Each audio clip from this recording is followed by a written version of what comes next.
up your heart, hear the words I say. G'day everyone, James Greenshields. We just came out of the bush with Queensland Rugby League's young leadership program that we run, the Young Warrior.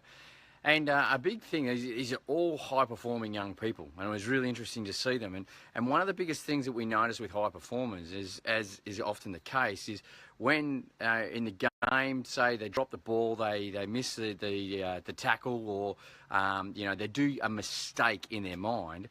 One of the biggest things they actually do is beat the crap out of themselves. So with a high performer, and you've probably heard this quite a bit, that there is a high level of depression in people of high performance. Now, the thing about that is that self-judgment is so high and so prolific in these people as well. So what often happens is that self-judgment turns into self-flagellation, beating the hell out of themselves. And, what we're explaining to the young people is their performance obviously goes down. And you know yourself, you don't have to just be a young person, but when that self-critique turns negative and becomes self-judgment, so often our performance goes down. And one of the big things we're telling them is to just take a breath. Like, your grade 1 teacher used to tell you, just go outside, take a breath.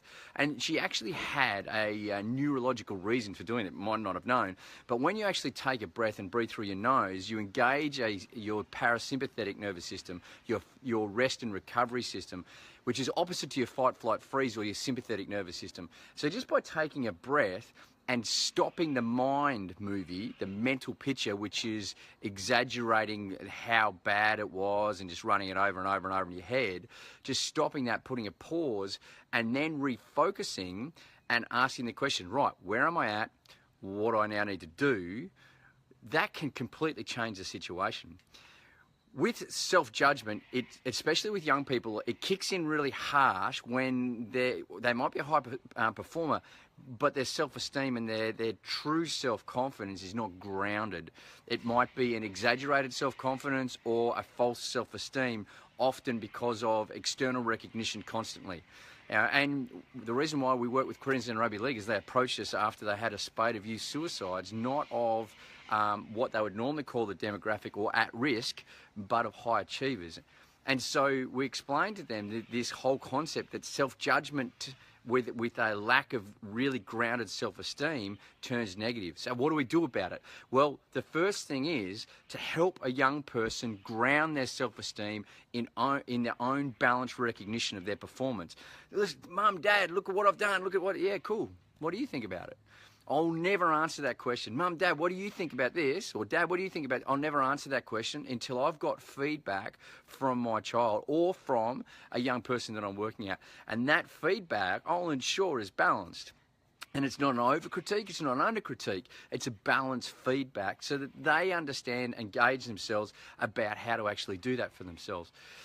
The other thing is it's about turning self-judgment into constructive critique. It's about going, okay, yep, cool, I dropped that ball, I missed that tackle. What do I need to do? Reset, as I said, go back, take a breath, refocus, where am I at, and what do I now need to do? And that takes practice, and you're basically training your mind. And we're talking to high performers who were, they train a lot physically. Bringing them to train their mind mentally in that space is huge. And these were all leaders in their teams, in their clubs. And so our point was, if you drop the bundle, what's it going to do to your team? And they picked up really, really quickly that as a leader, it becomes even more important for us to actually get really skilled at turning self-judgment into constructive critique. Trust that's been well. Turning self-judgment with a grounded sense of self-esteem and self into constructive critique can be a real asset for anyone, not just young people. Trust you got something out of that. And remember, if you've got more to give in the life, you've got so much more that you want to know about yourself, put your hand up. Come to a Put Your Hand Up event near you. Or if you've got young people who really want to be tested, get them onto a Young Warrior program coming near you. All about that at the Resilient Leaders Foundation. Much love to all.